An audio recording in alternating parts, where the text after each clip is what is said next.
It's not a four-man laning map anymore. So I think if you're eStar, maybe go to, looks like they're going to Battlefield here. I was going to say go to Battlefield or go to Infernal Shrines, maps where you can really just guarantee the team fight almost. All right, Battlefield of Eternity. I think one thing that's important that you mentioned just then, Gilly, is if you go to the winners finals, you're basically guaranteeing yourself at least third place, which is insane to think about when it comes to this is your first round in the playoffs. Good job, well done.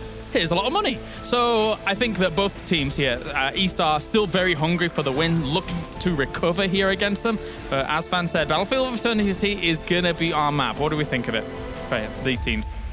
The map itself is very interesting in terms of the team fights you can take. Lots of tight choke points, which allows you to take a lot of area control heroes. Lots of bushes, making it very powerful for all of our favorite lizards, Dahaka. That is indeed true. All right, game number 3. They're wasting no time getting into this draft, as currently Fnatic leads 2-0 over eStar. Let's get into the draft. For a long time, this was a battleground that Fnatic did not like. It was their primary ban. Now they've been banning Dragonshire, which I'm sure eStar is a little bummed about. We know that they like Dragonshire.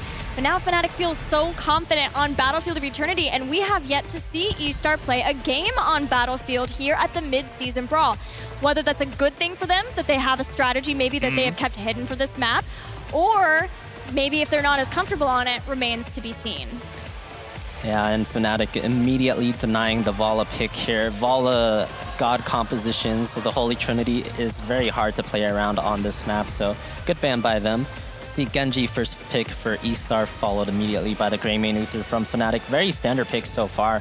Both teams look like they're gearing up for team fights.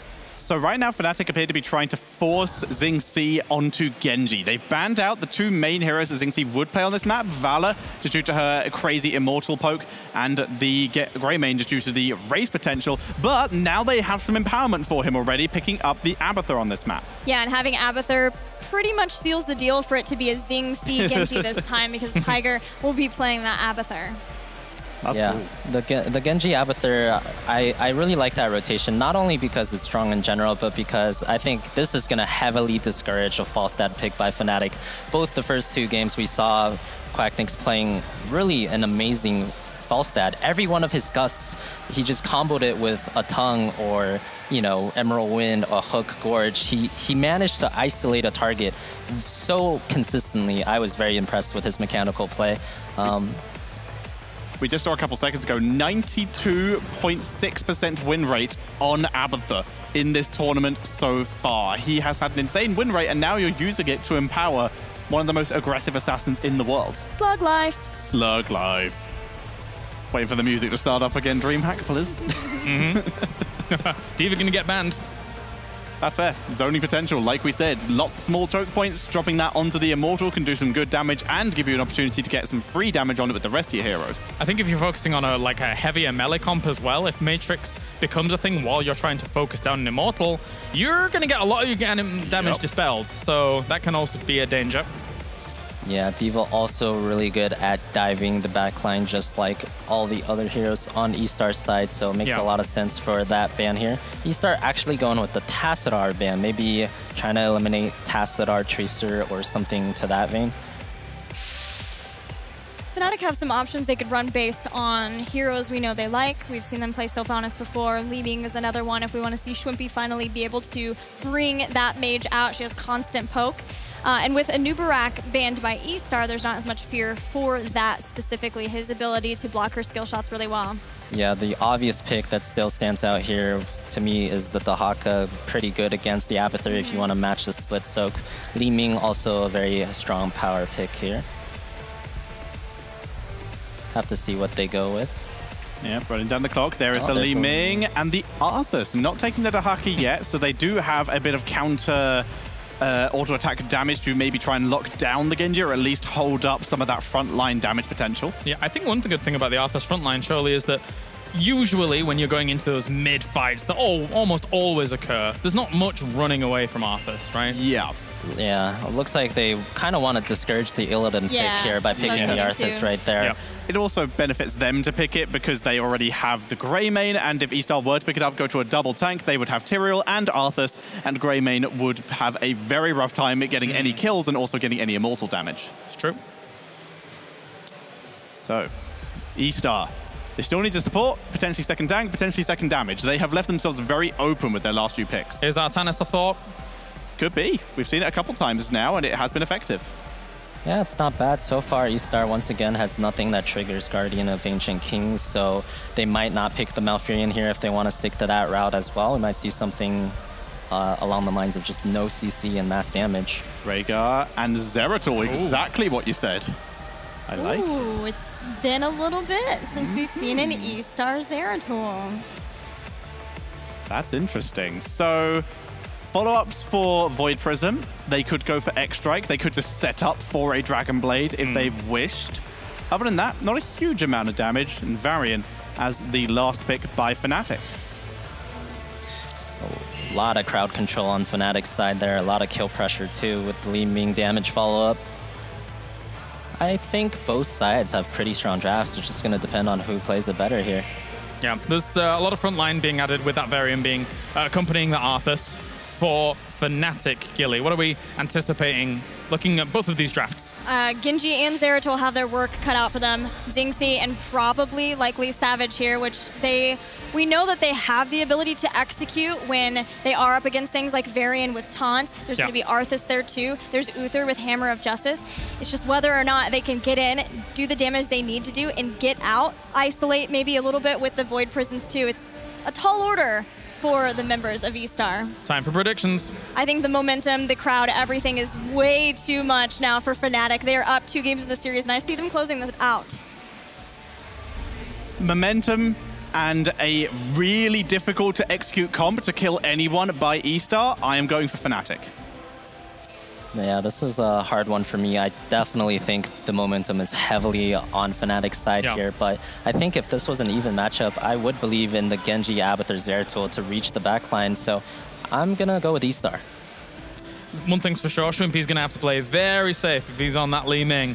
As we do get into game number 3 in just a few moments' time, let's see what you guys think at home as well in the chat, as we see still the heavy favor of Fnatic looking strong. Can they take it to 3-0? Can they move on to the winners bracket final? We're about to find out on this map, because if eStar doesn't bring it back, they will be going down to the lower bracket. It's Battlefield of Eternity, and it might be the last map of the series. It all comes down to eStar. Can they take Fnatic on this map now? You know, with the taking away of picks like the Genji here, I do feel like it provides a better opportunity for eStar to thrive. But here, down 2 games, is eStar gaming. Jing Shen on Genji, Lucian will be playing the Tyrael, Tiger on Abathur, SW on Rhaegar, and Savage on Zeratul. Sweden, once again, give it up for eStar Gaming. And let's see if we have some Swedes in the house. To the right side, in red, it is Greymane, played by Quacknick, Smexy on Uther, Shrimpy on Li Ming, Whoopi on Arthas, Breeze on Varian. Ladies and gentlemen, give it up for Fnatic! The analyst desk brought up momentum here for Fnatic. The series obviously going 2-0 so far for them. That makes sense, but that crowd is something that eStar has to be fearful of. I mean, these guys have just so much pressure against them. They start the initiation already very heavily on Shwimpy. He manages to survive thanks to the Force Armor, but a beautiful initiation and aggression coming out from the Chinese team. eStar comes out swinging. They're not intimidated here. They know that they have to make Fnatic afraid of them, and that is not going to be an easy task given how these 2 games went thus far. Very much will not be. We see Savage trying the rotation up on top, but that is merely just to be a placeholder in that lane. Leave Abathur to not totally be in the 1 versus 1. He can soak lanes, but he isn't necessarily the best into anybody who has reasonable wave clear. Arthas is a decent matchup there for the Abathur, but now the 4-man on bottom. I feel Savage has to just play out of his mind in this game now. If Zeratul is not able to get these kills onto the backline, then eStar is in a world of pain. He has to go up against the Arthas, against the Varian, and once that we have Taunt in play, with all those charge roots, and also, of course, especially the Arthas slowing everyone down, the Greymane Li Ming just waiting for someone to be locked down. It is an incredibly difficult task for players like Zeratul and Genji to go into that backline and pick a target. I completely agree with you. I think that Savage has a lot of pressure on his shoulders there on the Zeratul, but also the follow-up from Jing Shen. We know he's the star player, a world-class player, and he has to be able to carry his team when the back is against the wall. One game away from getting knocked down to the loser's bracket. They start the initiation. Quacknix trying to get the retreat. The boss stun is not going to land, but Savage falls so low. SW with the heals, but it's 1-for-1. Genji with the reset. That's the reset, and the second kill as Greyman falls. Quacknix is down, and this is now the Genji show, or is it? As he falls and dies. This is a 3-4-3 at this point, because Shrimpy is popping off on Liming. Wubby with the slows, enabling reset after reset there for Schwimpy. The analysts were talking about how he has to play safe, but the minute that team fight looked ugly, him getting the counter resets, that was a beautiful turn coming out here from Fnatic, giving them the halftime show on the first Immortal phase. Schwimpy is an absolute beast on Liming if you give him an opportunity, and that is exactly what he got just now. And we saw the problems that Zeratul and Genji have once they jump into the backline. Another hero that has to be on point in this game is also Smexy on the Uther. Zeratul and Genji are trying to coordinate their attacks, especially with the copulate on Abathur, and Uther has to save them here. The damage is there, but the nice heals coming out from Smex. He's not to the point that we've seen the Guardian of the Ancient King, but luckily there's very few things on the side of eStar that can actually proc that talent. So much so, will we see it even taken? Judgment is about the only thing I can see. That's definitely a good option here for them as they are trying to blow someone up. Oh! And they do it against Li Ming. Savage! Limpy goes down there in the base. They went deep for this one. Savage over the wall, accepts his fate. He ends up going down here. Schwimpy will be restoring back to the battlefield of eternity up in 4 seconds. What I really like from eStar is that they are not afraid. They go for the Immortal, they go for the trade, but everything that we've seen so far on this map was eStar just coming out swinging, saying like, we are not afraid of you. We're going to bring the fight to you, and we are going to see how good your team fighting is. I agree. And, you know, they see games 1 and 2. It's like, I can see where you're working. You know, I can respect your play, but you know what? We still have the fight in us. We are the better team, and they're coming out with such aggression. I completely agree. Now, they need to make sure that they accent the objectives, though. When they get those kills, they can't not gain anything, because I feel like half the time Fnatic is winning these games is because both teams are getting objective after objective, but Fnatic gains more with every single time. They make with the objective definitely the smarter play. It's something that they execute extremely well. eStar Gaming, on the other hand, in team fights, what we've seen throughout the entire week is they do not panic. They control the chaos that unfolds, especially in these fights with a lot of resets happening, a lot of deaths on both sides. That's what they're looking for, and that's what they're trying to do once again when we have the Immortals on the map. It's been a little bit of a skirmish over the mid, but since then, both teams seem to be respecting one another's side of the battlefield, and they're going to just wait. The eStar, yes, they are getting camps, but they're going to be easily cleared by Fnatic. Really no team gaming advantage. It's all going to come down to who has proper timing over their Shaman camp, who can gain value out of that lack of global and wave clear on both sides. Also, one of the things that we need to point out here is that Abathur, with his build, actually spec a lot more into the toxic nests here, trying to slow rotations down and also reveal them. Yeah, and at level 1, actually moving into the increased damage, and that is a lot of damage, 75% increase. So if anybody gets caught out, you know, the utility of that spell, it will suddenly make the Genji and the Zeratul's gank potential. Not only does it get the reveal, but again, the damage and the slow. This is a great talent adjustment to deal with the composition eStar drafted. It's absolutely fantastic because they will reveal rotations on the map and then can use Zeratul together with Abathur and Genji to jump on these targets and take them down. They're controlling everything here, and this is extremely smart by them. Also, taking the Zealotria 7 there for Tyrael, whenever you have a Deathball composition, just only increases the value out of your shielding. Yes, you'll be a little bit less damaged, but let's be honest here. With Genji and Zeratul, you don't need much more damage. You just gotta let them live. Right now, once again, 2 seconds until the Immortals spawn, and the teams are looking for the camps. They time them perfectly here as we have a burst happening already towards the left side. eStar Gaming, again, forward, looking for the fight with Abathur, helping out Tyrael. They're looking to be able to move up and zone off. The Abathur is, the longer the fight goes, the better here for eStar, again, because of the Abathur. A bit of the mines here you see being laid around. If anybody looks to step on top of those, expect Savage and Jingchen to step upward here. But Breeze is moving upward and gaining a nice zone there. I love the flank coming out from Wubby. Yeah, Wubby with a very good flank here, but sniffed out by Genji, who moves back. The poke, on the other hand, is definitely in favor of Fnatic here with that Li Ming. But the zoning of eStar is absolutely perfect, and they are getting value. It's an even trade nearly thus far, as we have both of the teams moving into a defensive posture. The camps, of course, have to be in the push, and that's what we're seeing at the top and the bot lane. Yes, but though Tyrael did transition up towards top, he did not rid of the Shaman. So right now, Fnatic has full value on that top camp. Abathur is doing his best, but it takes a long while for him to be able to deal with that. There is the members of eStar rotating, realizing they don't want to deal with that macro, but can Lucian hold off 1 versus 4? Yeah, immediately Fnatic is starting to posture forward. In this case, we are having Tyrael jumping back in, but Fnatic looking for an opportunity to maybe isolate a target, get the kill.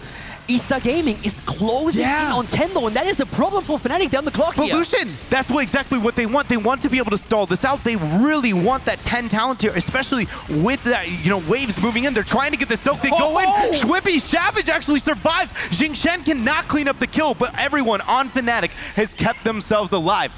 eStar is ticking. Yes, the 10. It's so close. eStar has a lead here in this situation. They want their rogue abilities. Fnatic, they're looking for an opportunity to maybe get a kill before that. It doesn't happen. Here the heroics, and JC moves in. He gets the Dragon Blade dash. That's going to be the first reset. Does he go in for Schwimpy? No, he's got too low of mana. They get the dash out. They concentrate onto the objective. But again, what can they make happen with it? eStar needs to open up the map, because every time they take these aggro compositions, if they don't initiate and they aren't successful, they don't really get too much because they just don't have the wave clear. Yeah, Fnatic, they lost the target, but they will have the level 10 for the defense. And you asked the perfect question here. How much can eStar Gaming do with this aggression now? They have an Immortal, has 40% shields, but they need to finally get some value out of it. Judgment is the choice here for Lucian. He is going to take it, but we also have Cleanse for Fnatic. Guardian of the Ancient King was not needed. So this is going to be a very easy, because Judgment is so easily as a support, it's one of the easiest things to cleanse, period. Yeah. So I doubt this can gain value. We start with the Void. Void Prison is being used, and once again, this is up to Smexy as well. Can he keep his teammates safe, in particular the Li Ming? They go in with the taunt. They try to get the Genji, but they can't get him just yet. Quacknick's in trouble. Here comes the Divine Shield as Genji attacks once again. Jingzi gets the Ancestral as we have Shrimpy looking for the kill. Doesn't get it, but the Judgment down. He goes in. He's looking for the dive. There's the cleanse I was talking about, but he's not backing out. Here's the flank. Savage! Vorpal, he doesn't use it. He's not going to commit. Quacknick's lives. And currently, Fnatic is just trying to keep up with all the aggression coming from eStar. They go in again and they get the kill. Tyrael is down. Tiger. They go for Tiger, but they cannot confirm kill number 2. They only drop the copy. And Jingzi is moving out. But we have to look at the opportunities of where Fnatic and when Fnatic got this pick. Yes, that is a breath of fresh air, as the last couple of minutes have been controlled by eStar, but with no objectives really up. Battlefield of Eternity is not that easy to siege into, and with that low death timer already, Tyrael will be back into the lanes, and Fnatic did not even gain a single turret. One of the things, on the other hand, that we also have to say here is that Fnatic is actually struggling to keep the targets of Zeratul and Genji alive. And every single time, it's such a close call. If that target dies, it could be the end. Oh man, they needed that pick, but once again, Jingchen, he keeps himself alive with that deflect. Every single time we have one of these engages, it's also just a play with Arthas here. We see eStar Gaming engaging, and Arthas and Varian, both of them, are looking to somehow start peeling, but it's incredibly difficult for them because we just see Genji and also Zeratul zip around the map with the Judgment coming in right after from Tyrael. It's incredibly difficult to just keep your calm when it's such a chaotic team fight, and that is what eStar wants. This is exactly their style. Yeah, it is. Everything they have spec'd into, they drafted into this game, and between the Abathur talents, between the Judgment, and again, the Genji Zeratul, that is what they want. Chaos, individual fights, small skirmishes, and it's worked out for them so far. Talent tier is going to be in their favor for a small window. as bottom 4 falls, and we have another Immortal phase, Kaldor. Yeah, eStar, they thrive on that chaos, and they push in with a talent here. They take another fort down, 4 more seconds until the Immortals spawn again. And Fnatic, they need a half a level to get to the next talent. They do not want to fight right now, and eStar is posturing aggressively around the Immortal, trying to use that talent level advantage to get a lead on the Immortal race. Yeah, they're going to get the posturing around, but again, it is all about that 10. They catch Lucian off on his own. Judgment maybe to the very end, but no sight revealed. He goes on to Schwippy with the hat. Zeratul drops the Void. He keeps himself alive, but is it worth? 2 big cooldowns being used by eStar Gaming here. The rest of the team still on the Immortal. They need this. Fnatic doesn't have 13. Savage, he looks at, he actually catches the scout. He goes in, he's buying more time. He wants the halftime show kicked off. He does not care about the poor initiation, the lack of Void. He just wants to control Fnatic's movement. And Fnatic trying even to chase the Zeratul, mounting him as he's attempting to go up,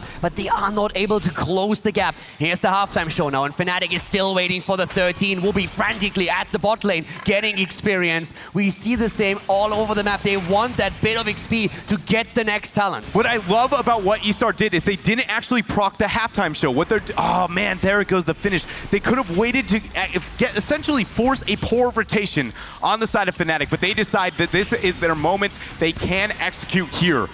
And look at all those toxic nests that we're seeing across the map right now, across that mid lane. This is exactly what they want. Poke Fnatic low, slow and steadily. The slows, of course, an added benefit here too. eStar Gaming looking for an opportunity, and Fnatic, they are forced to defend, but at least they have the 13. Oh! They go in and they get the kill. Finally, we have the taunt, we have the combo, and it works as we have the drop against Tyrael. Lucian gets super deleted, and now Fnatic having that man up. They posture here towards the Immortal. What is the eStar going to do? Because again, the rules don't follow. They go in, they're going to start the fight, even 5 versus 4. Schwippy needs the Divine Shield, the Ancestral connects. Fnatic might lose this fight. Divine Shield and Ancestral both out already, and Zeratul is looking for an opportunity again. Here comes the Void Prisoners, they're starting to move in. Whoopi with attempt to zone already on the army. We have Genji zipping in, getting the damage with one dash after another. No kill just yet. Smexy keeping his team alive as they're racing. Schwippy! He goes down! He gets picked off. The Genji gets the kill, but will SW make it out? Savage with the hat. Smexy. He's going in.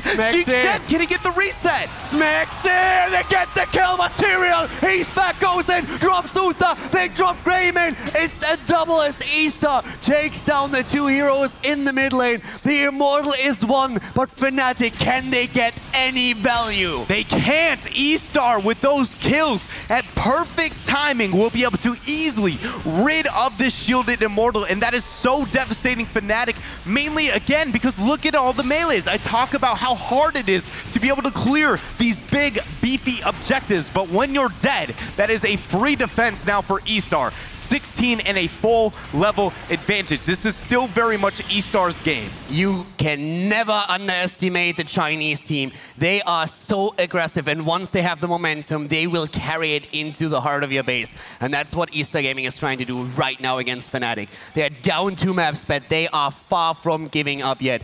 Fnatic needs to soak an entire level before we're heading into the next Immortal phase. It's going to start here with the Shaman camp for eStar. It's not going to be timed well, so what do they do with it? I would love if they try and abuse their 16 talent here to bait this Shaman camp into a fight. It looks like the members of Fnatic are now responding. How long? Savage revealed. No damage going to translate over.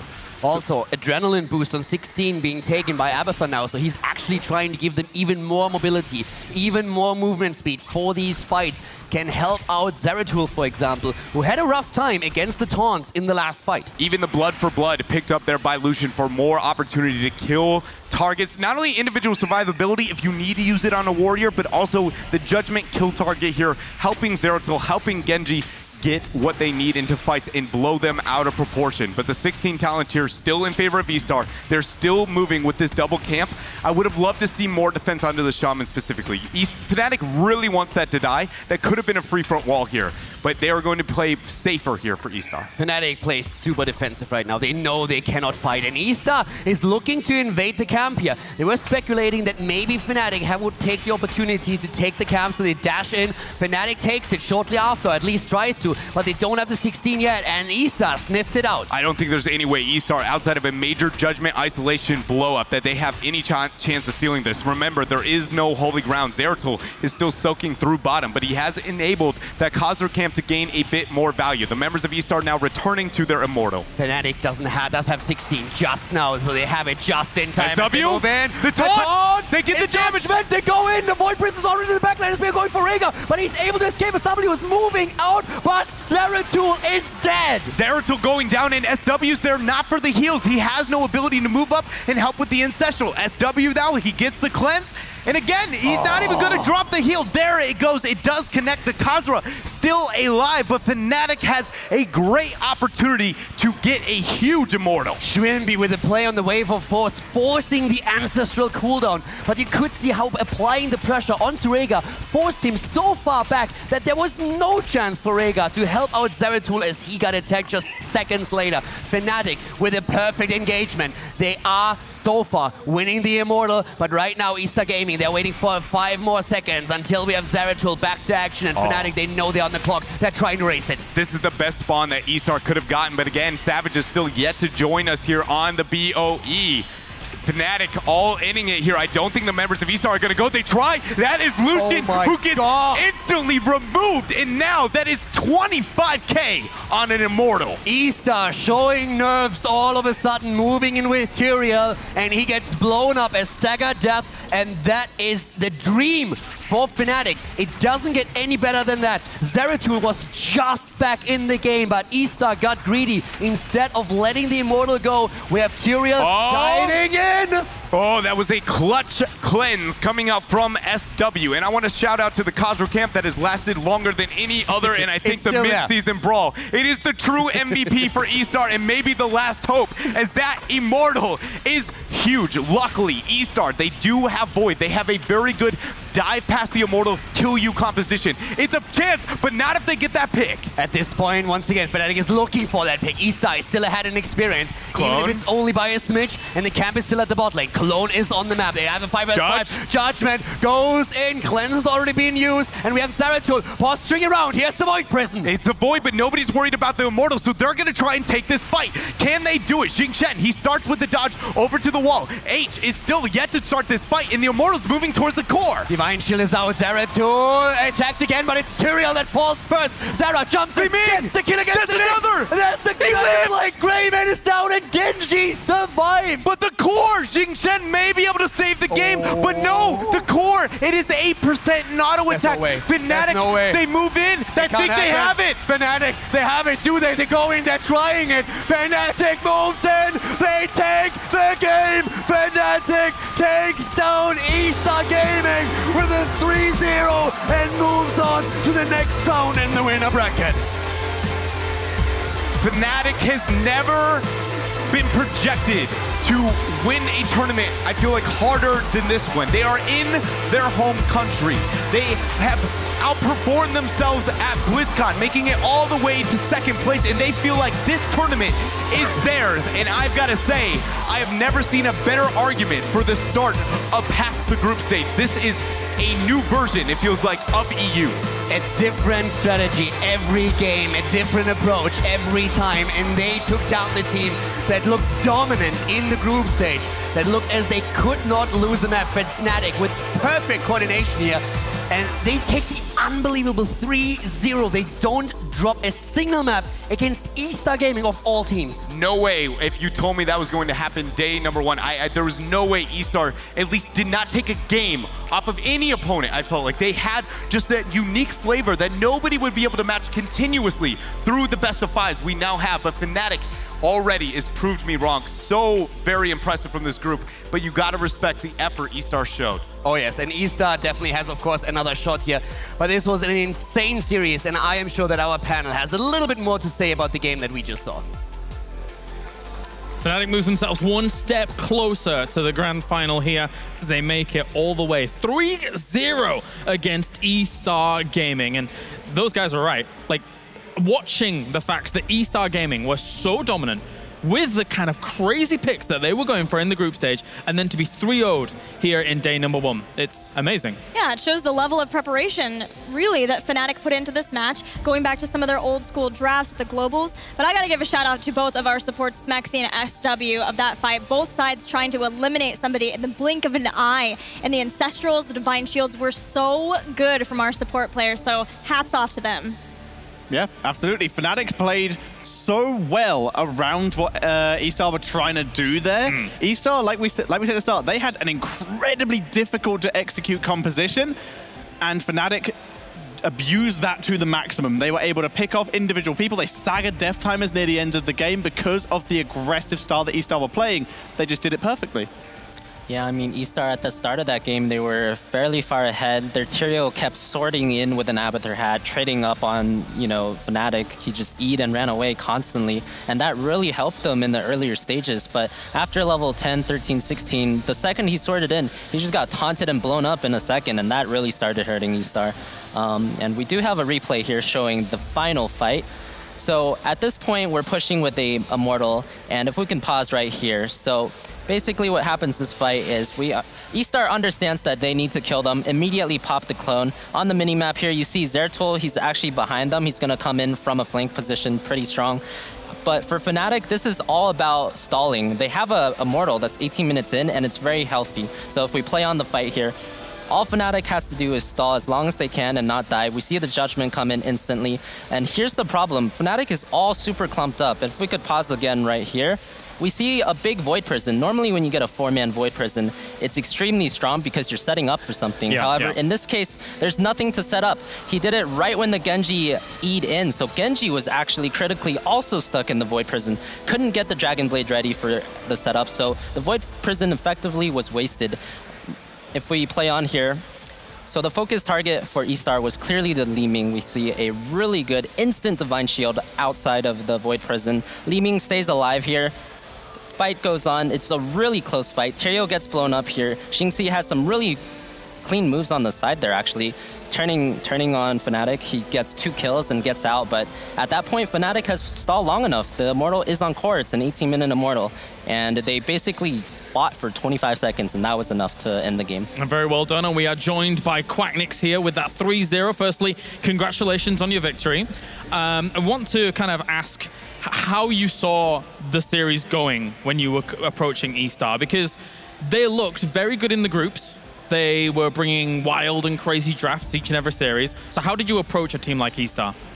So first of all, thank you. Second of all, I want to give a big shout out to eStar. I think they, despite the 3-0 we managed to pull off here, I think they have been phenomenal throughout the tournament. So I just want to give mad props to them, first of all. But the way we adjusted for this matchup, or the way we prepared, was that we just sat down, looked at the draft yesterday, and just made sure that on every map we're gonna pick, we just make sure we know what we want. Yeah. And like one thing is to, so either you ban their Vala pretty much, because you want to deny them their strongest playstyle, the hyper carry Vala style, or you make them pick it and you counter it, which was what we did in the second game where we play around them. However, it didn't go exactly as planned, because yeah, we want to open up the map, we want to trade, but they got a head start, so they were really far ahead of us. And then the first play we made, which was at our easy camp, where we dug in with the Haka, we messed up the focus a bit, so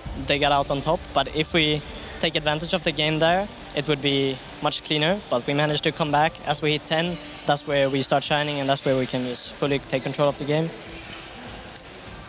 I have to ask about that game 1. You guys showed your patented double global with the Falstad Brightwing, just like at BlizzCon 2016, and you had, you know, the Stitches Gorge isolate strategy with the Gust and the Emerald Wind. You know, how long did it take you guys to think of that? Was that was definitely not something that was, you know, just run on the fly, so. Played a quick match the other night, and no, but like obviously it was a strat that we pulled out, and it pretty much went as planned. We got what we wanted, and we just executed the comp. Yeah. And I'm not gonna dig too deep into it because we're still in the tournament, of course. So how different is it playing in front of the home crowd that is 100% by the sounds of it from over here? Because it is deafening over here behind you guys. I actually didn't hear anything when we were playing because you're so in the zone, and obviously you have the noise cancelling headphones and so on. But I was a bit nervous when we walked up. Like pretty much everybody's family members are here as well supporting, so it's a bit extra pressure there. But you know, it's really fun to know that they're here. And I mean, yeah, since we're in Sweden, we have most of the crowd on our side. So yeah, it's really fun, and just it's a bit pressure, but it's also like gets us more pumped, more hype, more momentum. You guys will play the winner of the next match tomorrow, Team Dignitas versus MVP Black. Who do you want to play in that series, and who do you believe you will be playing in that series? I want to play MVP Black, and I think we will do so. We really don't want to play Dignitas just because they tend to come out ahead every time. So yeah, we would like to avoid that matchup. And I think we have what it takes to beat MVP. Obviously, I don't want to take anything away from the last time they beat us, but we were already pretty much set for finishing top 2 in the group, so there was no point for us like showing anything in drafts like we did today, because we would have to, I mean, we have to win one of the big teams anyways now, and if we use like 2 or 3 tools to beat them back then, we don't maybe have them today, and we maybe lose to eStar instead. All right. Well, thank you very much, Quacknix, and good luck advancing on forwards as Fnatic go into the winners bracket final, and we can check in with the groups, or the bracket even, I should say, and see exactly how things have gone down so far. Fnatic have advanced